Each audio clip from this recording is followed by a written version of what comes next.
Okay, so one of the videos I've been intending to make for a couple weeks or more now is this whole shop made tools thing. So I think I've pretty well got the majority of my goodies laid out here on the bench that I've made over the past, I don't know, couple years since I've been getting more serious into the uh, turning steel into piles of chips things.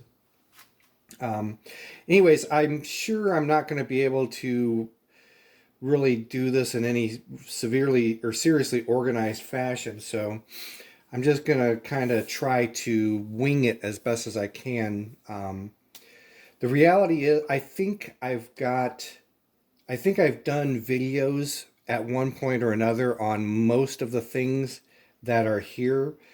So if there's something that, strikes your interest, you might, search back in time for something. Granted, not all of my earlier videos were a lot less in depth as far as how I built stuff and more about showing off after the fact something that I had built. So, anyways, let's see. So, a lot of you probably have already realized that I have a thing for tap wrenches. So, I can't stand hardly any commercially available tap wrenches. So I started kind of building my own. So this is one of the first ones, if I can recall correctly. And this, I'm trying to remember, this went through a few different iterations, as it were, anyways. Basically, I was trying to make it lighter and lighter over the course of its transformation. But this is just an all steel body with quarter 20 all thread and some crummy little thumb wheels, and it works quite well, but just a little bit on the heavy side. And then if I remember right, I think this may have been like the second version of it that I came up with or was trying to come up with. This started out with these handles, just one solid piece from side to side, and then welded on here. Basically, the handles were supposed to be the spring tension, as it were, to open the jaws back up. But unfortunately, after I assembled the whole thing, I had completely screwed up and had the opening for the jaws too far out of whack. I had to cut them off, cut the handles, and flip one of them 180 degrees so that the square hole would line up better. But this is one I really don't use very often because it's kind of unwieldy. And now, if I remember correctly, this is the third one that I really got into. This was for the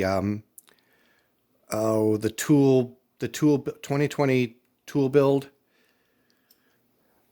Anyways, it's more pretty than anything. Aluminum body, a set of hardened jaws, a cute little bronze thumb wheel thing. Nice and lightweight. The jaws don't really open up far enough to be quite as useful as I would want it to be for a tap wrench of this size. I think this is about eight or so inches across, if I remember correctly. But at any rate, it's kind of a prettier one. And then again, with the Luna body, I started to kind of experiment with what else I might be able to do. And so this has a single set screw here on a really sharp angle. That is what I'm using as the clamping method for securing a tap into this tap handle. And so far, that's looked like it's a pretty effective way of going about it. This is another variation that never really got completely finished. So this has 4 set screws, 2 on each side, and they're gripping the edges, or they're gripping the sides on an angle on all 4 of the sides of the tap that it's securing. So there again, it's an unusual way of doing it, but so far it's been pretty effective. And then I think this was one of the last ideas I'd come up with, basically just making very simple dedicated or semi-dedicated tap wrenches. So basically I've got a square hole that I've essentially just kind of hammered through, and a single set screw to secure it. And while I haven't used this a lot yet to determine, how well it's going to wear, I think this was one of those that took me like 10 minutes to build. I think I may have done a 10-minute build video on that. I mean, when you're talking about a tool that takes 10 minutes to make, if it lasts 6 months and then it starts to wear out, honestly, at that point, who really cares? And the other thing is, I figured if I do start to, which eventually I will, start to wallow out this square hole, I'll just increase the size and go up to another size of tap for it to hold. Anyways, this was another tap wrench I had started working on, but in my famous fashion, I'd gotten sidetracked and completely forgot what I was even thinking about doing with it. So there it sits unfinished. And then way off to the end here, I think that there was either a seal driver or a bearing driver for something. It was a project I worked on just a few months back, if I remember correctly. Let's see. Here's one of the other nicer things that I've done. This is supposed to be a ball turning device. So basically, this just slides into the T-slot on the compound of my Logan lathe, and there's a series of Allen screws in there that I drive down to force this up as the way of securing it into the T-slot on the lathe. Now, I haven't fully used this yet, because I don't turn that many balls anyways at this point in time, but this is probably about as close to a Rob Renzetti build as I'm ever going to be. But I mean, it's not perfect by any stretch of the imagination, but it's drastically better than this. So, I mean, you can kind of see the difference. But most of the things that I build just as quickly as I possibly can to do another job, to make something else. So speed is far more important than pretty, at least at this point in time in the garage. With that in mind, here's another one of them. This is a dial test indicator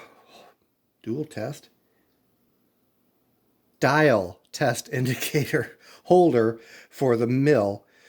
This is just my take on it.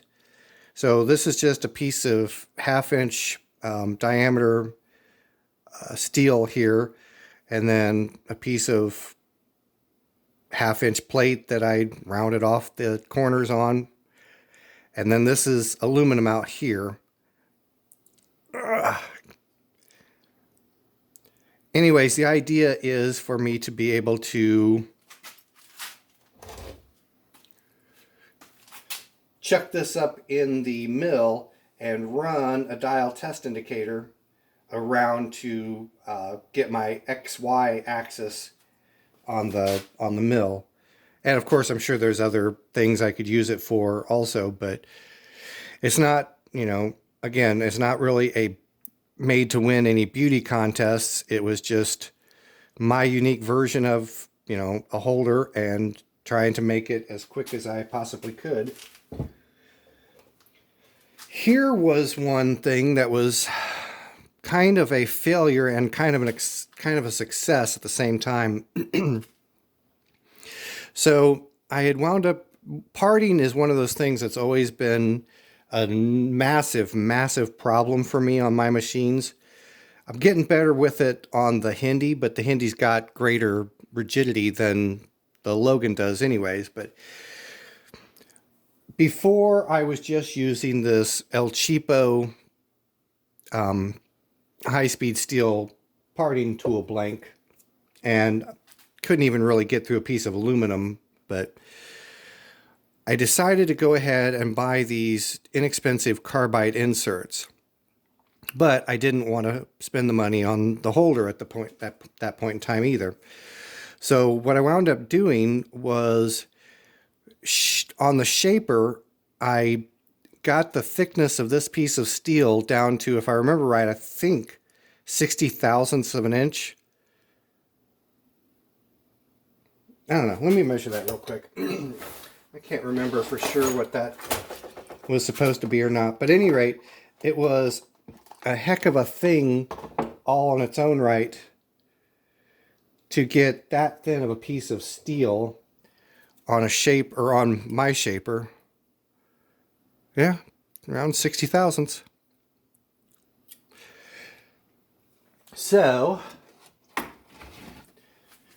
I got this thing down to 60 thousandths, and what I wound up doing was forming the groove. How did I do this? Let's see if I can get this thing out of here without busting anything.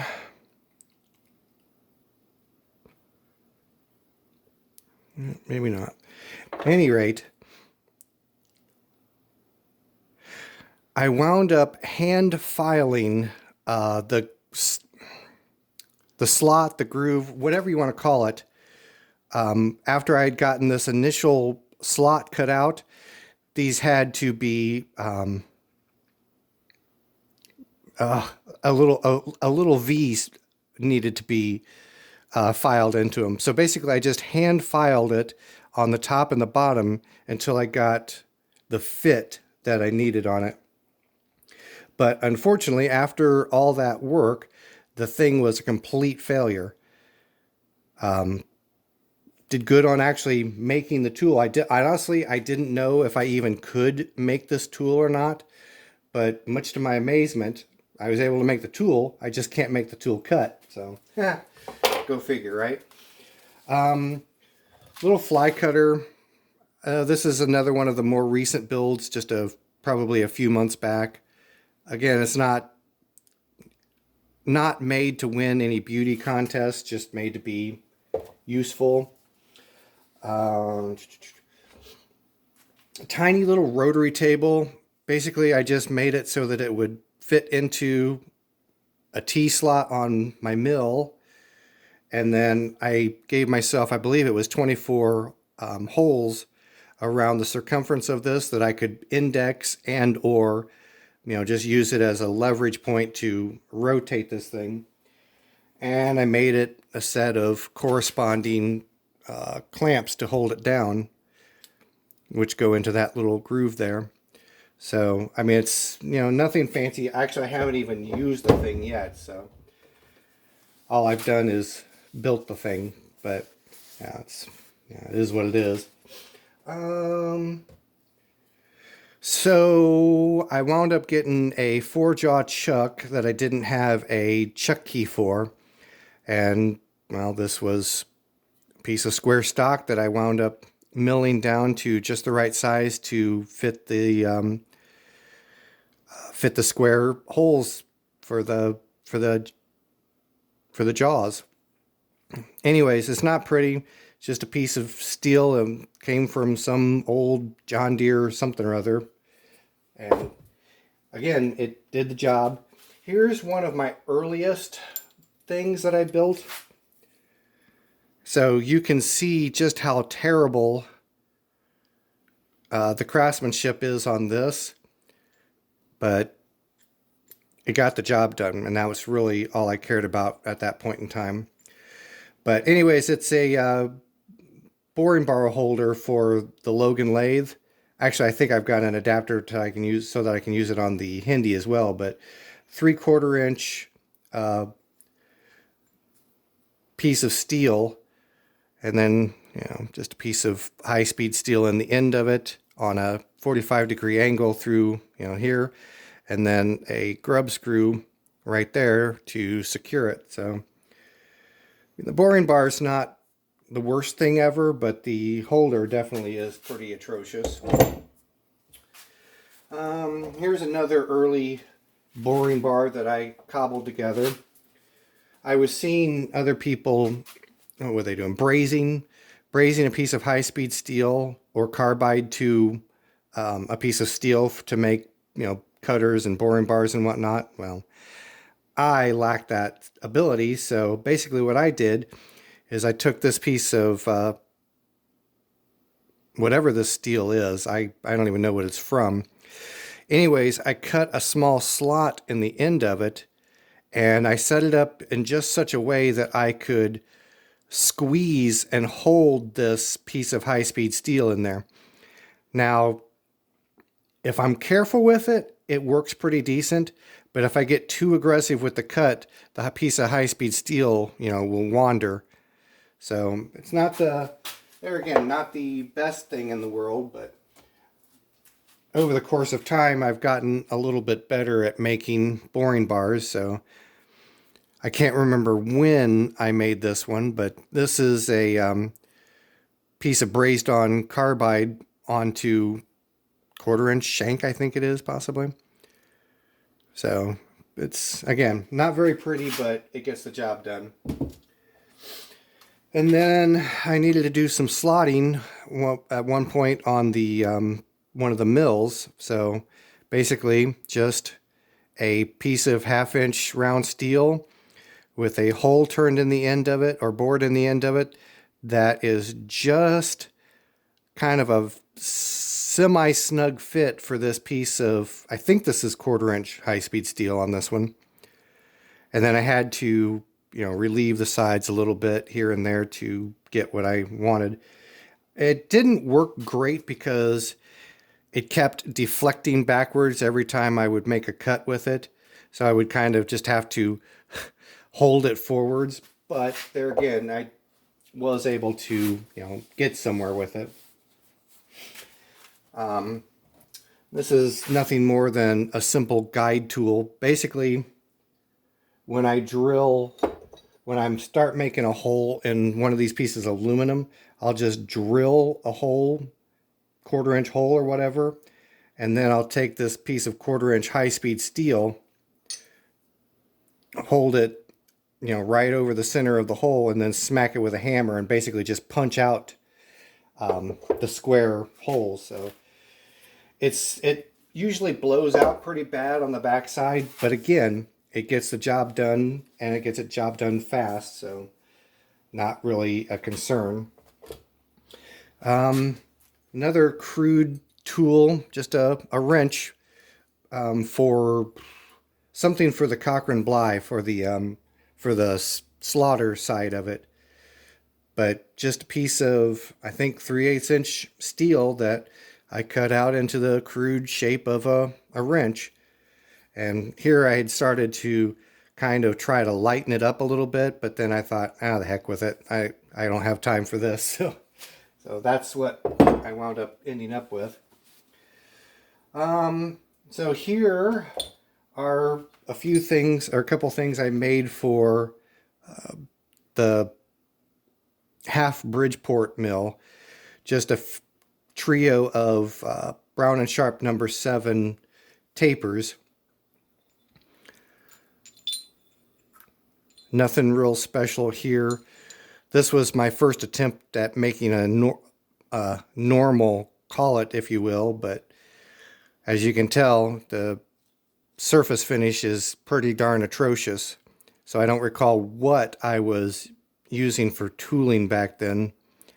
I know it took me a while before I got any even remotely halfway decent high-speed steel and remotely decent carbide, so this is probably one of my earliest turning adventures. And this guy I don't think is terribly far behind, but at least it's got a little better surface finish. And then I think this was quite a bit later. So surface finish is getting better, but it's still, you know, not a beautiful thing, but it's an extremely effective tool. And I've got gobs and gobs of these inserts, so very, very useful for me at least. Let's see here. So this is a parting tool solution that I use on the Hindi lathe. I mean, you can kind of see what I was going for there. It's not much to explain. Basically, I put this in my lantern style tool post and just clamp it down, and voila, I have a parting tool. And this I've had some success with. Definitely room for improvement, but I'm not complaining about it. And of course, a T-slot cleaner outer tool for the mill, tap hammer for the mill, just the remains of a cast iron window weight with a piece of plywood epoxied onto the end of it. And this crude little thing is just a drilling guide for the Logan lathe, and a dial test indicator holder for the Logan lathe, I think. Maybe I didn't finish it. That wouldn't surprise me.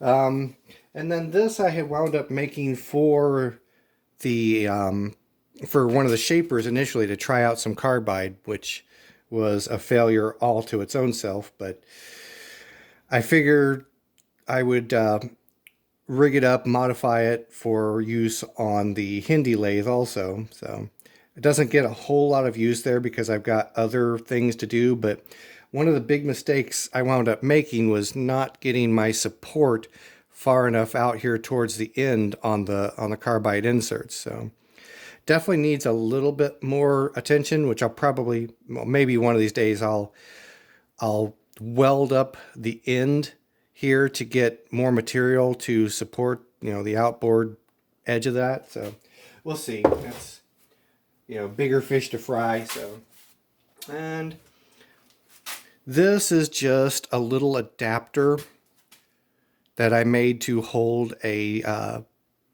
dial test indicator. It's not much more than 2 round pieces of steel with a hole on this end for this, a hole for the dial test indicator on that end, and a clamping bolt through the middle of it. I don't know if you can see it on camera or not, but I screwed up the diameter of the hole. I wound up, I think, making them both, well, no, not both the same size, but anyways, I screwed up on the hole size.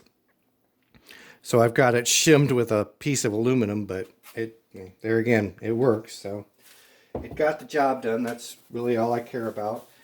I think this might be the only other thing I didn't get into, and this is nothing more than a rake to get the metal shavings out of the tray for the Logan lathe.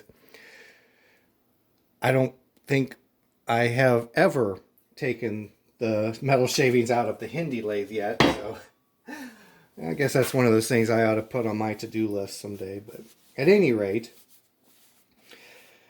I know they're mostly pretty unappealing to look at, but getting the job done was really all I cared about. So anyways, that is my little rendition of shop-made tools. So I will catch up with you guys later.